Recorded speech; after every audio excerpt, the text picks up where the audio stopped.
High বন্ধুরা, একটা stand কিনেছি। মানে তখন আগে বুঝতে পারতাম না যে কী করে ভিডিওটা বানাবো।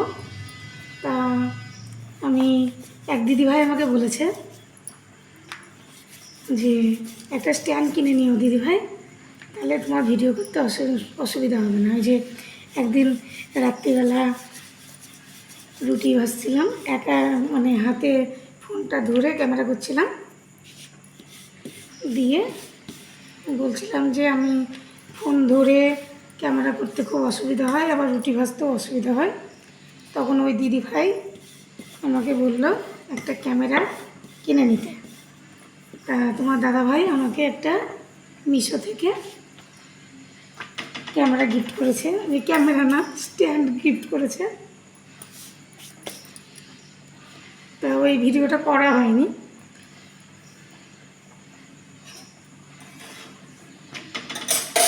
এক সপ্তাহ হলো আমার স্ট্যান্ডটা বাড়িতে এসছে, ভিডিওটা করা হয়নি। একদিন দেখিয়ে দিব। এই প্রথম ভিডিওটা করছি।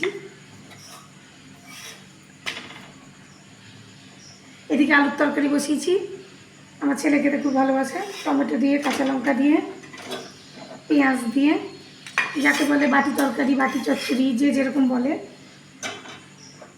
আমরা বলি বাটি চচ্চড়ি।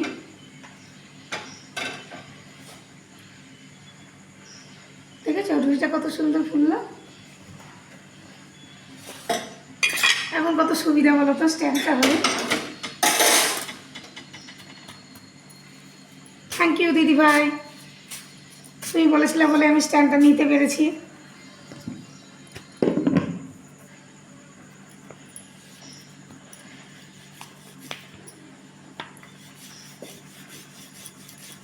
আমার ভিডিওটা কেমন লাগলো অবশ্যই জানিও।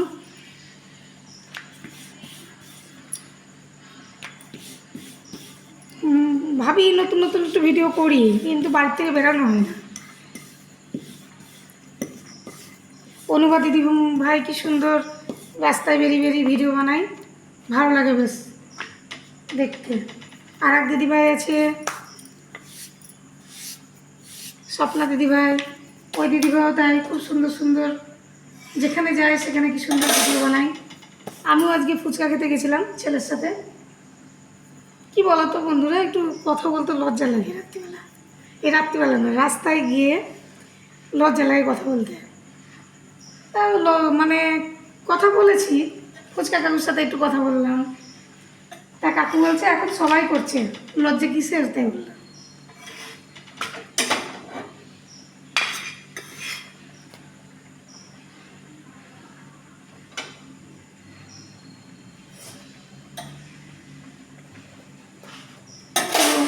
টাটা বন্ধুরা,